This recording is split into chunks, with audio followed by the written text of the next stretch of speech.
La Bible Louis II. Introduction à la première épître de Paul à Timothée. Les deux lettres à Timothée et celle à Tite ont été nommées épîtres pastorales, parce qu'elles renferment surtout des instructions et des directions sur le gouvernement des églises et sur l'œuvre d'un évangéliste. Les deux premières de ces lettres pastorales sont adressées à Timothée, l'un des disciples de Paul qui fut durant de longues années son compagnon d'œuvre et pour lequel l'apôtre avait toute la tendresse d'un père. Timothée était né vraisemblablement en Lycaonie, dans l'Asie mineure, d'un père grec, mais d'une mère israélite. Celle-ci, Eunice, femme pieuse, comme l'avait été sa propre mère, avait élevé son fils dans des sentiments religieux, le nourrissant dès ses plus tendres années de la vérité qu'elle trouvait dans les saintes lettres. Ainsi préparé à recevoir l'Évangile, ce fut probablement de la bouche même de Paul qu'il l'entendit prêcher pour la première fois et dans son propre pays. Aussi l'apôtre l'appelle-t-il fréquemment son enfant bien-aimé, son légitime enfant en la foi. Paul le retrouva lors de son second voyage missionnaire dans les mêmes contrées, converti au christianisme et ayant un bon témoignage des frères qui étaient à Lystre et à Lycaonie. Il voulut se l'attacher comme compagnon d'œuvre, et il le prit en effet avec lui après l'avoir fait circoncire, afin qu'il n'eût pas contre lui les préventions des Juifs. Ce fut sans doute alors que Timothée, ayant fait profession de sa foi, reçut l'imposition des mains par les anciens de l'Église, bien qu'il fût encore très jeune. Dès ce moment, nous le trouvons presque constamment auprès de l'apôtre ou faisant sous sa direction des voyages pour le bien des églises. Il l'accompagne dans sa première mission en Europe, évangélise avec lui les villes de Philippe, de Thessalonique, de Bérée. Il reste quelque temps dans cette dernière ville avec Silas, mais bientôt il rejoint Paul à Athènes, d'où celui-ci le renvoie à Thessalonique pour y affermir l'Église et lui en rapporter des nouvelles. Il revient en effet auprès de l'apôtre à Corinthe, où ce dernier s'était rendu, et où l'un et l'autre étaient encore, lorsque Paul écrit, à peu d'intervalle, les deux épîtres aux Thessaloniciens. Plus tard, durant le long séjour que Paul fit à Éphèse, Timothée est auprès de lui, et il l'envoie de là en Macédoine, où les deux serviteurs de Dieu se trouvent réunis quand Paul adresse aux Corinthiens sa seconde épître, aussi bien que lorsqu'il écrit de Corinthe aux Romains. Paul partit peu après pour son cinquième et dernier voyage à Jérusalem. Timothée est mentionné parmi ceux qui l'accompagnèrent jusqu'en Asie. Il n'est pas sûr qu'il l'ait suivi jusqu'à Jérusalem, mais nous le retrouvons à Rome, partageant la captivité du grand apôtre, comme on le voit par les lettres écrites à cette époque. Vers la fin de cette captivité, Paul exprime aux Philippiens l'intention de leur envoyer bientôt Timothée.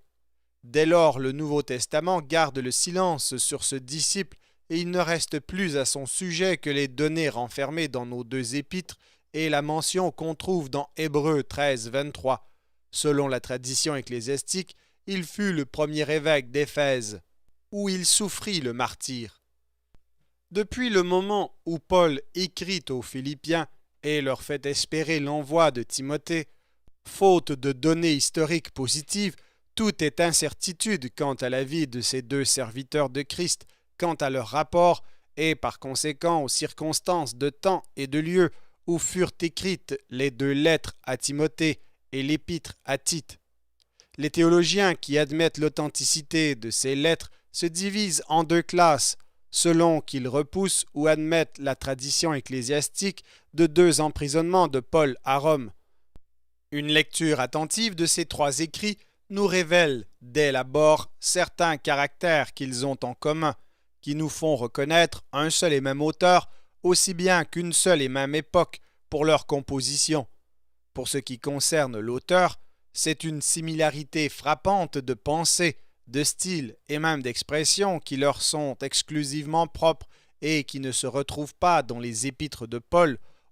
Pour ce qui concerne le temps où ces écrits furent composés, même similarité, c'est le même état des églises tant à l'égard de leur développement intérieur que sous le rapport des hérésies que l'auteur signale et combat. Or, cet état de choses révèle avec évidence une époque beaucoup plus avancée que celle où Paul écrivait ses premières lettres. Les églises se sont constituées elles ont leurs conducteurs spirituels, anciens et diacres, et les 3 épîtres renferment les mêmes instructions relatives au gouvernement de l'Église.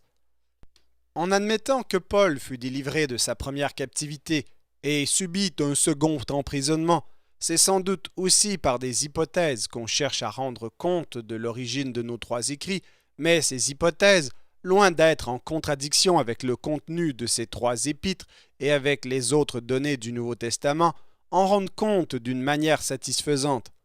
Dans cette supposition, la combinaison la plus probable des faits serait celle-ci. Paul, conduit prisonnier à Rome en l'an 61, y resta 2 ans, voire Actes 28-30. Selon son attente, Philippiens 25, Philémon 22, il fut mis en liberté à la fin de l'an 63 ou au commencement de l'an 64, avant la grande persécution qui suivit l'incendie de Rome sous Néron. Il exécuta alors son dessein de retourner en Orient. Il prêcha l'Évangile dans l'île de Crète, où il laissa Tite pour continuer son œuvre, voir Tite 1,5. De là, il se rendit à Éphèse, où il laissa Timothée, en partant lui-même pour la Macédoine, voir 1 Timothée 1,3. C'est pendant ce voyage qu'il écrivit la première épître à Timothée, puis l'épître à Tite, auquel il annonça son dessein de passer l'hiver à Nicopolis, en Épire, voir Tite 3,12. L'année suivante, il retourna à Éphèse en passant par Troas, voir 2 Timothée 4,13. Puis il se rendit par Milet, où il laissa Trophime malade, 2 Timothée 4,20. À Corinthe, où resta Éraste qui l'accompagnait. C'est de là qu'il serait parti pour un dernier voyage en Occident. Put-il alors exécuter son ancien projet de porter l'Évangile jusqu'en Espagne, selon Romains 15-24, ou bien est-ce pendant ce voyage même qu'il fut arrêté et reconduit à Rome? Cela est incertain.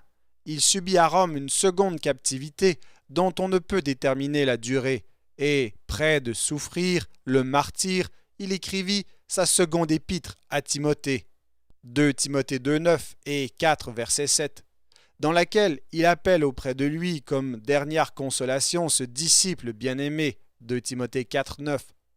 Ce fait est du reste en harmonie avec la tradition ecclésiastique qui nous apprend que Paul fut mis à mort à Rome vers la fin du règne de Néron. La marche de la pensée dans ces lettres familières de l'apôtre adressées à ses amis n'est pas aussi régulière que dans ses autres épîtres destinées à exposer la doctrine chrétienne pour des églises. L'ordre des sujets qu'il traite dans sa première à Timothée peut être indiqué comme suit. Premièrement, après avoir salué son disciple, Paul lui rappelle qu'il l'a laissé à Éphèse pour y combattre l'influence des faux docteurs dont les vaines spéculations sur les esprits et sur la loi ne présentent rien de plus élevé que le simple évangile, vu que la loi elle-même, donnée pour les transgresseurs, n'a autre but que de les convaincre de péché. C'est l'évangile de la grâce qui sauve le pécheur. Paul le montre par son propre exemple et il presse Timothée d'y rester fidèle, mentionnant comme un avertissement sévère la chute de quelques frères séduits par l'erreur. Deuxièmement, l'apôtre en vient ensuite à des recommandations particulières, selon les besoins qu'il reconnaît dans les églises. La pensée de la grâce de Dieu qui est offerte à tous impose aux chrétiens le devoir de prier pour tous les hommes, et spécialement pour ceux qui les gouvernent, afin qu'ils acceptent cette grâce. Cela est agréable à Dieu, qui veut que tous soient sauvés, et qui a établi pour cela le ministère de l'Évangile dont Paul lui-même est revêtu. Les hommes doivent s'acquitter partout de ce devoir de la prière dans un esprit de paix, les femmes se comporter modestement, apprendre dans le silence, se souvenant de la séduction d'Ève et de la chute. Troisièmement, préceptes concernant les charges des anciens et des diacres dans l'Église. Quatrièmement, Paul expose à Timothée comment il doit se conduire lui-même dans la maison de Dieu, l'Église du Dieu vivant, qui repose sur le grand mystère de piété, Dieu manifesté en chair. Quant aux fausses doctrines opposées à cette sainte vérité, il les caractérise et les juge. Cinquièmement, revenant à son disciple, il lui donne des directions au sujet de ses erreurs et de l'exercice de son ministère. Il lui recommande de veiller à son propre développement spirituel. Il indique comment il doit se conduire à l'égard des gens âgés, des veuves, des anciens, des esclaves chrétiens.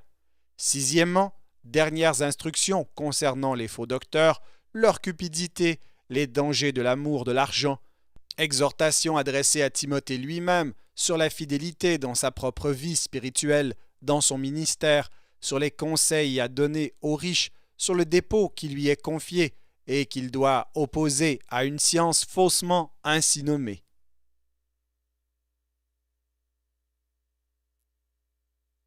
Première épître de Paul à Timothée, chapitre 1. Paul, apôtre de Jésus-Christ, par ordre de Dieu notre Sauveur et de Jésus-Christ notre espérance, à Timothée, mon enfant légitime en la foi, que la grâce, la miséricorde et la paix te soient données de la part de Dieu le Père et de Jésus-Christ notre Seigneur. Je te rappelle l'exhortation que je te fis à mon départ pour la Macédoine, lorsque je t'engageai à rester à Éphèse, afin de recommander à certaines personnes de ne pas enseigner d'autres doctrines et de ne pas s'attacher à des fables et à des généalogies sans fin, qui produisent des discussions plutôt qu'elles n'avancent l'œuvre de Dieu dans la foi. Le but du commandement, c'est une charité venant d'un cœur pur, d'une bonne conscience et d'une foi sincère. Quelques-uns, s'étant détournés de ces choses, se sont égarés dans de vains discours. Ils veulent être docteurs de la loi, et ils ne comprennent ni ce qu'ils disent ni ce qu'ils affirment. Nous n'ignorons pas que la loi est bonne, pourvu qu'on en fasse un usage légitime, sachant bien que la loi n'est pas faite pour le juste, mais pour les méchants et les rebelles, les impies et les pécheurs, les irréligieux et les profanes, les parricides, les meurtriers, les impudiques, les infâmes, les voleurs d'hommes, les menteurs, les parjures, et tout ce qui est contraire à la saine doctrine, conformément à l'évangile de la gloire du Dieu bienheureux, évangile qui m'a été confié. Je rends grâce à celui qui m'a fortifié, à Jésus-Christ, notre Seigneur, de ce qu'il m'a jugé fidèle en m'établissant dans le ministère, moi qui étais auparavant un blasphémateur, un persécuteur, un homme violent, mais j'ai obtenu miséricorde parce que j'agissais par ignorance dans l'incrédulité, et la grâce de notre Seigneur a surabondé avec la foi et la charité qui est en Jésus-Christ. C'est une parole certaine et entièrement digne d'être reçue que Jésus-Christ est venu dans le monde pour sauver les pécheurs, dont je suis le premier. Mais j'ai obtenu miséricorde, afin que Jésus-Christ fît voir en moi le premier toute sa longanimité, pour que je servisse d'exemple à ceux qui croiraient en lui pour la vie éternelle. Ô Roi des siècles, immortel, invisible, seul Dieu, soit honneur et gloire au siècle des siècles. Amen. Le commandement que je t'adresse, Timothée mon enfant, selon les prophéties faites précédemment à ton sujet, c'est que, d'après elles, tu combattes le bon combat, en gardant la foi et une bonne conscience. Cette conscience, quelques-uns l'ont perdue, et ils ont fait naufrage par rapport à la foi. De ce nombre sont Hyménée et Alexandre, que j'ai livrés à Satan, afin qu'ils apprennent à ne pas blasphémer.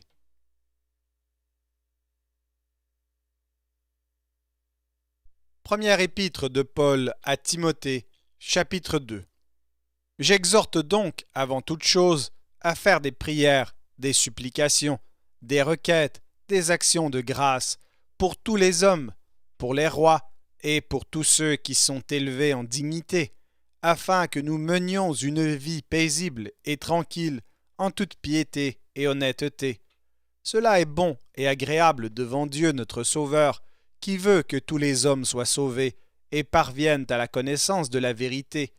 Car il y a un seul Dieu, et aussi un seul médiateur entre Dieu et les hommes, Jésus-Christ, homme, qui s'est donné lui-même en rançon pour tous.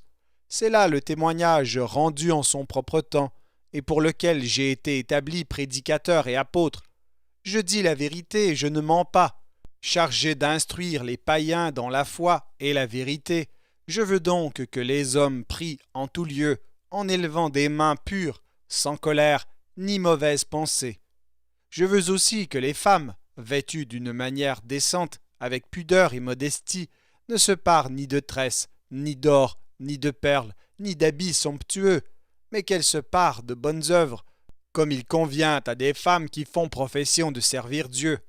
Que la femme écoute l'instruction en silence, avec une entière soumission. Je ne permets pas à la femme d'enseigner, ni de prendre de l'autorité sur l'homme, mais elle doit demeurer dans le silence, car Adam a été formé le premier, Ève ensuite, et ce n'est pas Adam qui a été séduit, c'est la femme qui, séduite, s'est rendue coupable de transgression. Elle sera néanmoins sauvée en devenant mère, si elle persévère avec modestie dans la foi, dans la charité et dans la sainteté.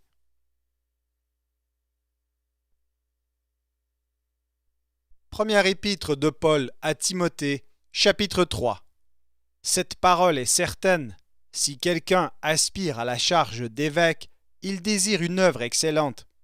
Il faut donc que l'évêque soit irréprochable, mari d'une seule femme, sobre, modéré, réglé dans sa conduite, hospitalier, propre à l'enseignement. Il faut qu'il ne soit ni adonné au vin, ni violent, mais indulgent, pacifique, désintéressé. Il faut qu'il dirige bien sa propre maison et qu'il tienne ses enfants dans la soumission et dans une parfaite honnêteté. Car si quelqu'un ne sait pas diriger sa propre maison, comment prendra-t-il soin de l'Église de Dieu? Il ne faut pas qu'il soit un nouveau converti. De peur qu'enflé d'orgueil, il ne tombe sous le jugement du diable. Il faut aussi qu'il reçoive un bon témoignage de ceux du dehors, afin de ne pas tomber dans l'opprobre et dans les pièges du diable. Les diacres aussi doivent être honnêtes, éloignés de la duplicité, des excès du vin, d'un gain sordide, conservant le mystère de la foi dans une conscience pure. Qu'on les éprouve d'abord, et qu'ils exercent ensuite leur ministère, s'ils sont sans reproche. Les femmes de même doivent être honnêtes, non médisantes, sobres, fidèles en toutes choses. Les diacres doivent être maris d'une seule femme et diriger bien leurs enfants et leur propre maison, car ceux qui remplissent convenablement leur ministère s'acquièrent un rang honorable et une grande assurance dans la foi en Jésus-Christ. Je t'écris ces choses avec l'espérance d'aller bientôt vers toi, mais afin que tu saches, si je tarde, comment il faut se conduire dans la maison de Dieu, qui est l'Église du Dieu vivant, la colonne et l'appui de la vérité. Et sans contredit, le mystère de la piété est grand.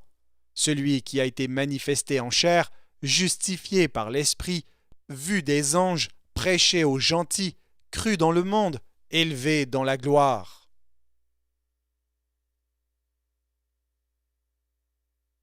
Première épître de Paul à Timothée, chapitre 4.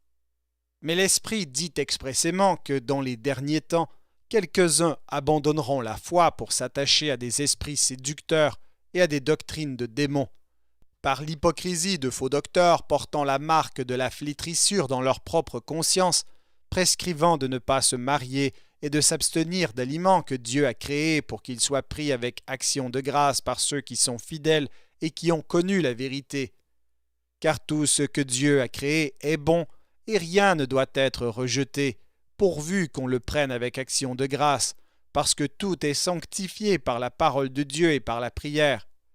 En exposant ces choses aux frères, tu seras un bon ministre de Jésus-Christ, nourri des paroles de la foi et de la bonne doctrine que tu as exactement suivie.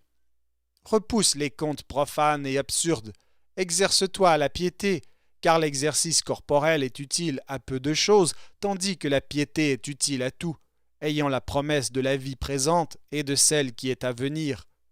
C'est là une parole certaine et entièrement digne d'être reçue. Nous travaillons en effet et nous combattons parce que nous mettons notre espérance dans le Dieu vivant, qui est le sauveur de tous les hommes, principalement des croyants.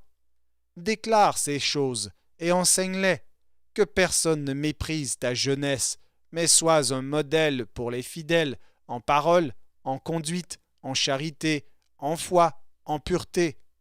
Jusqu'à ce que je vienne, applique-toi à la lecture, à l'exhortation, à l'enseignement. Ne néglige pas le don qui est en toi et qui t'a été donné par prophétie, avec l'imposition des mains de l'assemblée des anciens. Occupe-toi de ces choses, donne-toi tout entière à elles, afin que tes progrès soient évidents pour tous. Veille sur toi-même et sur ton enseignement. Persévère dans ces choses, car en agissant ainsi, tu te sauveras toi-même et tu sauveras ceux qui t'écoutent.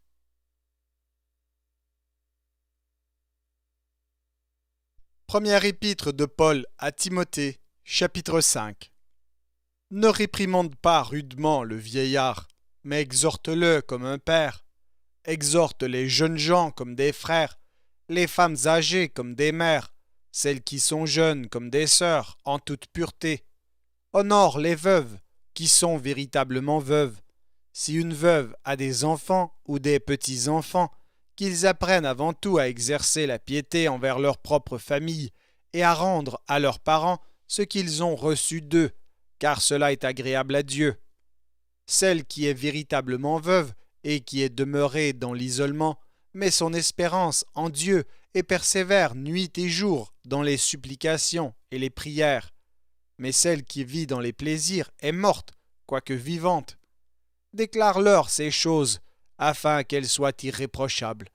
Si quelqu'un n'a pas soin des siens, et principalement de ceux de sa famille, il a renié la foi, et il est pire qu'un infidèle.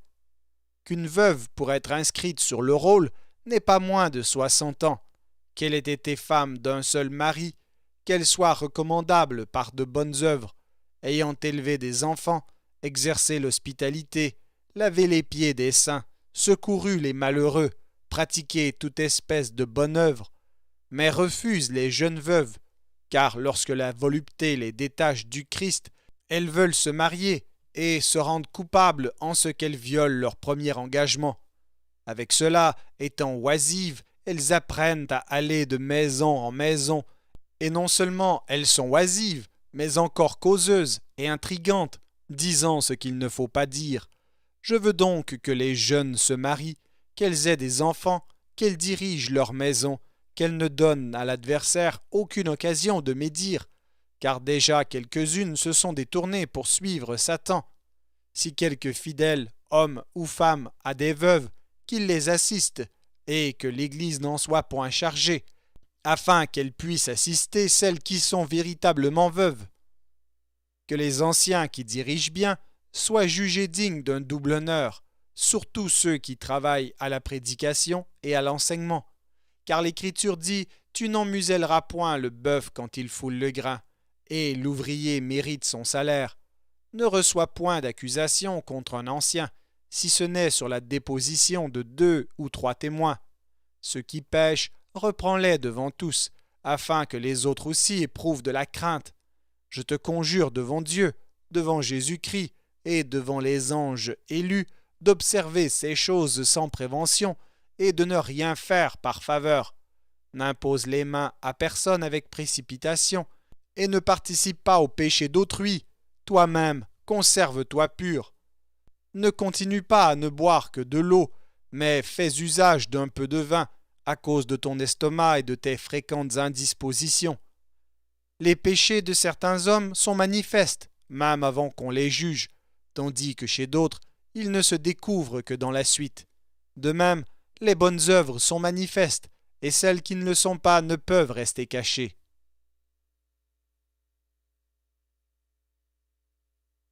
Première épître de Paul à Timothée, chapitre 6. Que tous ceux qui sont sous le joug de la servitude regardent leur maître comme digne de tout honneur, afin que le nom de Dieu et la doctrine ne soient pas blasphémés, et que ceux qui ont des fidèles pour maîtres ne les méprisent pas sous prétexte qu'ils sont des frères, mais qu'ils les servent d'autant mieux que ce sont des fidèles et des bien-aimés qui s'attachent à leur faire du bien. Enseigne ces choses et recommande-les.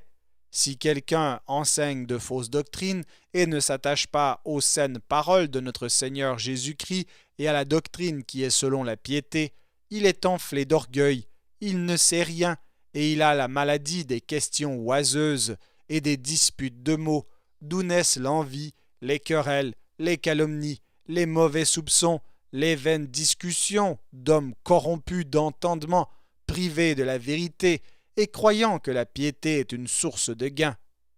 C'est, en effet, une grande source de gain que la piété avec le contentement. car nous n'avons rien à porter dans le monde, et il est évident que nous n'en pouvons rien emporter.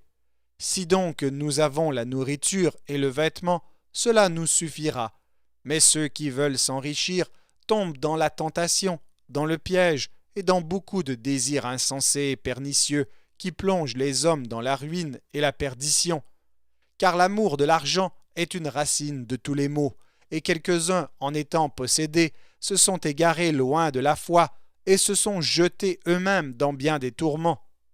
Pour toi, homme de Dieu, fuis ces choses et recherche la justice, la piété, la foi, la charité, la patience, la douceur. Combats le bon combat de la foi, saisis la vie éternelle à laquelle tu as été appelé et pour laquelle tu as fait une belle confession en présence d'un grand nombre de témoins.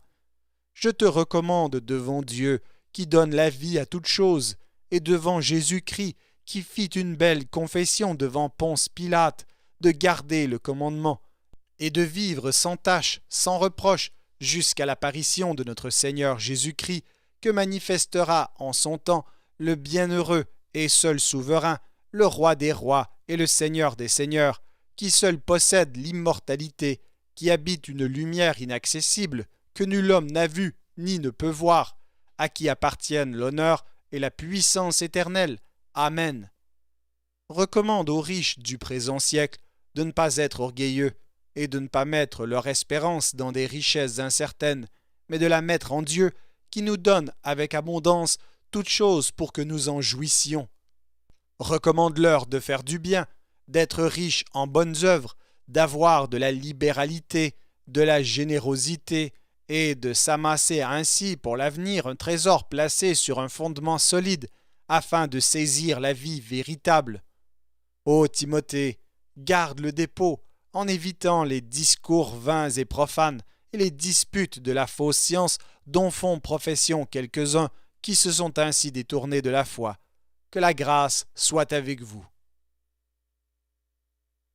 Merci d'avoir écouté cet enregistrement de la Bible. N'hésitez pas à le partager. Vous pouvez également télécharger la version MP3 sur le site Un Héros dans le net. Vous avez le lien dans la description.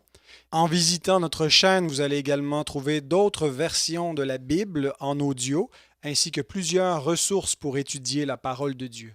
Toutes ces ressources sont mises à votre disposition gratuitement. N'hésitez pas de nous faire un don si le Seigneur vous le met à cœur en utilisant le lien qui est également dans la description. Merci encore et que Dieu vous bénisse.